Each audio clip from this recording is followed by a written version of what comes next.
வணக்கம். Nifty morning update நம்ம இதுதான் பண்ணியிருந்தோம். ஸோ உங்கள் ஒரு ட்ரெண்ட் லைனை ட்ரா பண்ணி இந்த இடத்துல ஒரு சப்போர்ட் இருக்குது அப்படிங்கிற மாதிரி ட்ரா பண்ணியிருந்தோம். அது எப்படி ஒர்க் ஆயிருக்கு அப்படிங்கிறத பார்க்கலாம். இந்த ட்ரெண்ட் லைன் மட்டும் கொஞ்சம் சேஞ்ச் பண்ணுற மாதிரி இருந்தது. ஸோ இங்கிருந்து நம்ம ஒரு ட்ரெண்ட் லைன் ட்ரா பண்ணால் இங்கே வந்து கரெக்டாக டச் ஆகுது. அது லைட்டாக சேஞ்ச் பண்ணுற மாதிரி இருந்தது. அது எப்படி சேஞ்ச் பண்ணியிருக்குது அப்படிங்கிறத பார்த்துடலாம். சின்னதாக ஒரு கேப் அப் ஓப்பன் ஆகிட்டு அப்புறம் சப்போர்ட்டை டெஸ்ட் பண்ணிவிட்டு அங்கேருந்து ஒரு நல்ல ஒரு பாசிட்டிவான மூவ்மெண்ட் கொடுத்துருக்கு. இன்றைக்கி ப்ளஸ் ஒரு 51 பாயிண்டில் க்ளோஸ் பண்ணியிருக்காங்க. ஸோ நம்ம ட்ரெண்ட் லைன் எப்படி சேஞ்ச் பண்ணியிருக்கோன்னா இந்த மாதிரி தான். ஸோ ஃபஸ்ட்டு இங்கிருந்து ட்ரா பண்ண ட்ரெண்ட் லைனை இங்கிருந்து ட்ரா பண்ணியிருக்கேன். ஸோ ஏன்னா இந்த சப்போர்ட்டு மேட்ச் ஆகுது. கரெக்டாக அந்த சப்போர்ட் வரைக்கும் வந்துட்டு அங்கேருந்து மார்க்கெட் பார்த்திங்கன்னா நமக்கு 150 பாயிண்ட்டுக்கு மேலே பவுன்ஸ் ஆகிருக்கு. கீழே வந்தது 23,450 வரைக்கும் வந்துட்டு 620 வரைக்கும் வந்திருக்கான். ஸோ இந்த சப்போர்ட் ரெசிஸ்டன்ஸ் நல்லா தான் ஒர்க் ஆகிட்டு இருக்கு. பார்ட்லேயும் ஒரு சூப்பரான ட்ரெண்ட் லைன் ஒர்க் ஆகிருந்தது. ஸோ இங்கே ரெண்டு சப்போர்ட், இந்த ரெண்டையும் நம்ம ஜாயின் பண்ணியிருந்தோம்னா இங்கிருந்து கரெக்டாக சப்போர்ட் இருக்குது, சப்போர்ட் இன்றைக்கி சப்போர்ட். ஸோ இந்த மாதிரி சப்போர்ட் வரும்போது மட்டும் நம்ம பையிங் எடுத்துருந்தாலே போதும். இந்த சப்போர்ட்டுக்கு கீழே க்ளோஸ் வச்சிருச்சு, ஒரு 5 மினிட்ஸோ 15 மினிட்ஸோ க்ளோஸ் வச்சிருச்சுன்னா நம்ம எக்ஸிட் ஆகிக்கலாம். அதே மாதிரி மேலே இங்கே போனால் ரெசிஸ்டன்ஸ் எடுத்துகிட்டு இருக்கு, பார்க்கலாம். இந்த ரெண்டு ரேஞ்சில் ஏதாவது ஒன்று பிரேக் ஆகணும். ஸோ இந்த இடத்துல நம்ம என்ட்ரி எடுத்துருக்க முடியாது. ஸோ இந்த இடத்துலையும் நம்ம என்ட்ரி எடுத்துருக்க முடியாது. ஏன்னா ரெண்டுமே க்ளோசிங் டைம் பாருங்கள், அடுத்த நாள் கேப் அப் ஆகிருக்கு. ஸோ இது வேணால் சூப்பரான என்ட்ரி. ஒரு மார்க்கெட் வந்துட்டு இங்கே ஓப்பன் ஆகி கரெக்டாக ரெட் கேண்டில் போட்டு சப்போர்ட்லேருந்து பையிங் போயிருக்கு. ஸோ மறுபடியும் மார்க்கெட் பாருங்கள், நேற்றுக்கு இந்த இடத்துல கரெக்டாக சப்போர்ட் வரைக்கும் வந்துட்டு பவுன்ஸ் ஆயிருக்கு. ஸோ இதுவும் நம்ம என்ட்ரியாக மாற்றிருக்க முடியும். இந்த இடத்துலையும் நம்ம என்ட்ரியாக மாற்றிருக்க முடியும். அதே மாதிரி நாளைக்கு இங்கே வந்துட்டு திரும்புறானா இல்லை அது பிரேக் ஆகிறானான்னு பார்க்கலாம். பிரேக் ஆனால் சின்னதாக ஒரு ஸ்டாப் லாஸ், அவ்வளோதான். இந்த சப்போர்ட் வந்தால் நம்ம பை பண்ணுறோம், கீழே க்ளோஸ் வச்சுட்டா எக்ஸிட் ஆயிடுறோம், அவ்வளோதான். இது என்னுடைய வியூ மட்டும்தான். யாருமே இதை யூஸ் பண்ணி என்ட்ரி எடுங்க அப்படின்னு சொல்கிற ரெக்கமெண்டேஷன் கிடையாது. ஒரு லேர்னிங் பர்பஸ்க்கு மட்டும்தான். மார்க்கெட் எப்படிலாம் பிஹேவ் பண்ணுது அப்படிங்கிறத நம்ம தெரிஞ்சுக்கிறது மட்டும்தான். ஒரு நிறுவனத்தை எப்படி நம்ம செலக்ட் பண்ணணும் அப்படின்ட்டு ராமேஷ் தமானி சொல்கிறாரு. ஸோ அவர் யாருன்னு பார்த்தீங்கன்னா இன்வெஸ்ட்மெண்ட் பண்ணிட்டு இருக்காரு ஷேர் மார்க்கெட்டில், ப்ளஸ் அவென்யூ சூப்பர் மார்க்கெட்டோட ஹெட் அவர் தான். நல்லா ஷேர் செலக்ட் பண்ண தெரிஞ்சால் போதும், 3 ஆண்டுகளுக்கு ஒரு முறை அமௌண்ட்டை டபுள் ஆக்க முடியும் அப்படிங்கிற மாதிரி சொல்கிறாரு. ஓகே, பெரியவங்க சொன்னால் நம்ம கேட்டுக்கணும், வேற ஒன்றும் பண்ண முடியாது. 1991ஆம் ஆண்டுக்கு பிறகு இதுதான் இந்திய பங்குச்சந்தையில் முதலீடு செய்ய சிறந்த தருணம் அப்படின்ட்டு சொல்லியிருக்கிறாரு. அவர் எதை வச்சு சொல்றாருன்னு தெரியல. இப்போதைக்கு மருந்து நிறுவன பங்குகளில் முதலீடு செய்வது பெட்டர், ஃபார்மா செக்டர்ல முதலீடு பண்ணலாம் அப்படிங்கிற மாதிரி சொல்லியிருக்கிறாரு. இந்தியாவில் நேரடியாக வாடிக்கையாளர்களிடம் சென்று சேரக்கூடிய பொருள்களை தயாரிக்கக்கூடிய நிறுவனங்களுடைய ஷேர்ஸ் வரும் நாட்கள்ல இன்னும் நல்ல க்ரோத் ஆகிறதுக்கு வாய்ப்பு இருக்குங்கிற மாதிரி இவர் சொல்லிட்டு இருக்கிறாரு. ஒரு நிறுவனத்தை செலக்ட் பண்ணணும் அப்படின்னா ஒரு நிறுவனம் தயாரிக்கும் பொருள் அல்லது அவர்கள் வழங்கும் சேவையின் மதிப்பு என்ன, எதிர்காலத்தில் அதனுடைய தேவை எப்படி இருக்கும், இது நிறுவனத்தின் வளர்ச்சிக்கு உதவுமா ஆகிய கேள்விகளை அடிப்படையாக கொண்டு பங்குகளை தேர்வு செய்ய வேண்டும் அப்படின்னு சொல்லியிருக்கிறாரு. இதைத்தான் நான் பல ஆண்டுகளாக கடைபிடித்து வருகிறேன் அப்படிங்கிற மாதிரியும் அவர் சொல்லியிருக்கிறாரு. தலைவர் சொன்னால் நம்ம கேட்டுக்கணும், அதை ஃபாலோ பண்ணிக்கணும். யார் நல்லா சக்ஸஸ் பண்ணிட்டு இருக்கிறாங்களோ அவங்க சொன்னால் நம்ம கேட்டுக்கலாம்.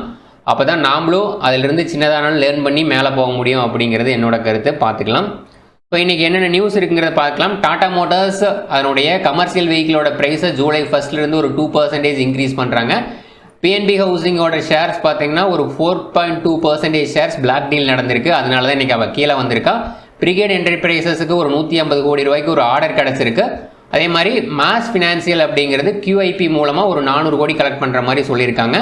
சன்ஃபார்மா யூஎஸ்லேருந்து ஒரு வார்னிங் நோட்டீஸ் கொடுத்துருக்காங்க. அதனால தான் இன்றைக்கி அதுவும் கீழே இறங்கியிருக்கு. அதனுடைய சார்ட்டெல்லாம் நம்ம எப்படி இருக்குது அப்படிங்கிறத பார்த்துடலாம்.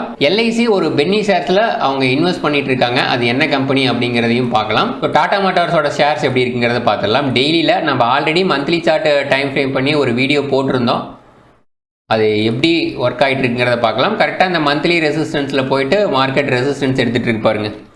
ஸோ மார்க்கெட் ரெசிஸ்டன்ஸ் எடுத்துகிட்டு இருக்கு. என்னதான் ஒரு பாசிட்டிவான நியூஸாக வந்தாலும் இந்த இடத்துல போனால் மறுபடியும் ரெசிஸ்டன்ஸ் எடுக்கிறதுக்கு வாய்ப்பு இருக்கிறதா தான் நான் பார்க்குறேன். இதுதான் பெஸ்ட் க்ளோஸ். 1010 ரேஞ்சில் பெஸ்ட் க்ளோஸ் வச்சிருக்கிறான் மந்த்லி க்ளோஸ். அதுக்கு மேலே மந்த்லி க்ளோஸ் வைக்கிறான்னு பார்க்கணும். அதுக்கு மேலே வச்சானா வேணால் ஒரு பாசிட்டிவ் வரும். இல்லைனா எப்படி போகிறக்கு வாய்ப்பு இருக்குன்னா மறுபடியும் இந்த சப்போர்ட் ரேஞ்சை டெஸ்ட் பண்ணிவிட்டு ஒரு பவுன்ஸ் ஆகிறதுக்கு வாய்ப்பு இருக்கிறதா நான் பார்க்குறேன். இந்த சப்போர்ட்டா அப்படிங்கிறதா கொஸ்டின் மார்க். பட் ஏதாவது ஒரு சப்போர்ட் இருந்து திரும்புவோம், அதை நம்ம கன்ஃபர்மேஷன் பண்ணிக்கலாம். பாசிட்டிவான நியூஸ் ஒன்று வந்திருக்கு டாடா மோட்டார்ஸ்க்கு. பிஎன்பி ஹவுசிங் இன்னைக்கு கீழே வந்திருக்கு. டெய்லி டைம் ஃப்ரேம் போட்டிங்கன்னா இன்னைக்கு எத்தனை % இறங்கியிருக்கிறான்? 5.25% இறங்கியிருக்கான். ஸோ கரெக்டாக ரெசிஸ்டன்ஸ் ஜோன்ல இருந்து இறங்கிட்டு இருக்கா. ஒரு நெகட்டிவ் நியூஸ் வருதுன்னா அது ரெசிஸ்டன்ஸ் ஜோன்ல தான் வருது. இப்போ இதே மாதிரி பேட்டர்ன் தான் கோல்டுலையும் நடந்துட்டு இருக்கு. அது எப்படிங்கிறத நம்ம பார்ப்போம். கோல்டில் பார்த்தீங்கன்னா ஹவர்லி டைம் ஃப்ரேம்ல அந்த மாதிரி போயிட்டு இருக்கு. கீழே பெருசாக போறதில்ல, மேலே ஒரு ரேஞ்ச் வந்து ஸ்ட்ரகிள் ஆகிட்டு இருக்கான். இந்த இடத்துல பிரேக் ஆகிட்டு மறுபடியும் ஸ்டேபிள் ஆக முடியல. 4 ஹவரில் பார்த்தீங்கன்னா கீழே தான் க்ளோஸ் பண்ணியிருக்கான். பட் இங்கே ஒரு பாசிட்டிவான கேண்டில் போட்டிருக்கான் பாருங்கள், ஒரு மார்னிங் ஸ்டார் கேண்டில் போட்டிருக்கான். ஸோ அப்படியே மேலே போகிறானா அப்படிங்கிறத பார்க்கணும். கோல்டு டெய்லி ரெசிஸ்டன்ஸுக்கு பக்கத்தால் ட்ரேட் ஆகிட்டு இருக்கு. ஸோ இந்த இடத்துல டெய்லி ரெசிஸ்டன்ஸ் இருக்குது.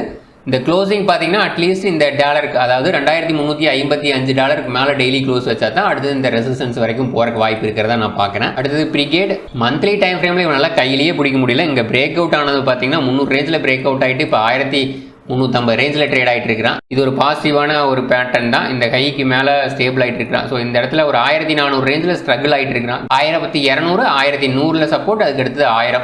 ஸோ 100 பாயிண்ட்டுக்கு ஒரு சப்போர்ட் இருக்குது. அடுத்தது மாஸ் ஃபினான்சியல் பார்த்தீங்கன்னா மந்த்லியில் ஒரு ட்ரெண்ட் லைன் சப்போர்ட்டில் போயிட்டுருக்கான். ஸோ இதுதான் ட்ரெண்ட் லைன் சப்போர்ட், இந்த ரேஞ்சில் தான். அவள் கிட்டத்தட்ட 2018 அப்படியே ஒரே ரேஞ்சில் அரைன்னு அரைச்சிட்டு இருக்கிறான். ஸோ இப்படி இப்போ நம்ம ட்ரா பண்ண கூட ஒரு ஹெட்டு மாதிரி இருக்குது பாருங்கள்.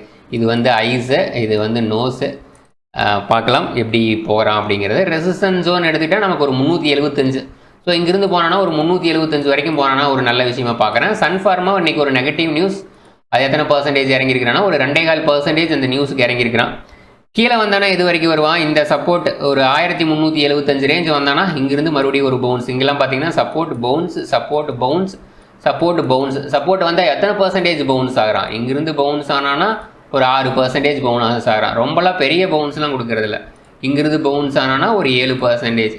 ஸோ மறுபடியும் இந்த இடத்துலேருந்து பவுன்ஸ் ஆனால், சப்போஸ் இங்கே வந்துட்டு பவுன்ஸ் ஆனானா ஒரு 8% நம்ம வச்சுக்கலாம்.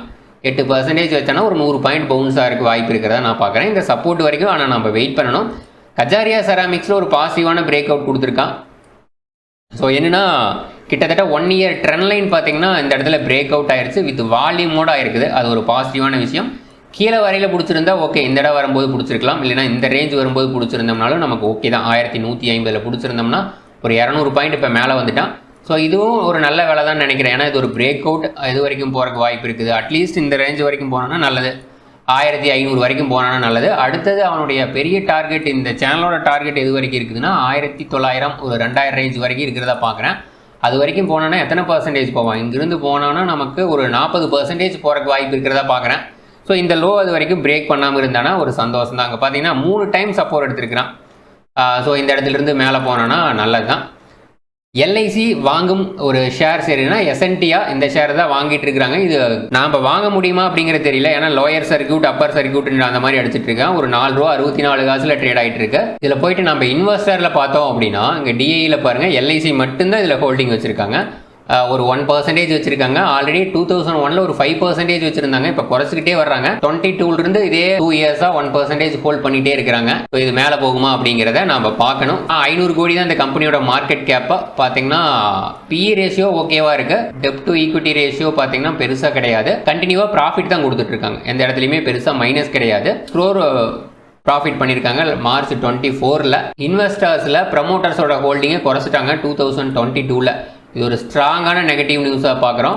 ஸோ அப்போ தான் பார்த்தீங்கன்னா எல்ஐசியும் குறைச்சிருக்காங்க.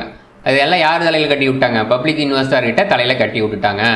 ஸோ பப்ளிக் இன்வெஸ்டர்கிட்ட அதிகமாக இருக்கிற ஷேரை நம்ம எப்பவுமே மேக்ஸிமம் வாங்குறத அவாய்ட் பண்ணிக்கணும். இதில் 1-2 விதிவிலக்கு இருக்கலாம், பட் நம்ம அவாய்ட் பண்ணிக்கிட்டோன்னா பெட்டராக இருக்கும் அப்படிங்கிறது என்னோட ஒரு ஒப்பீனியனாக இருக்குது. பார்க்கலாம். தேங்க்யூ.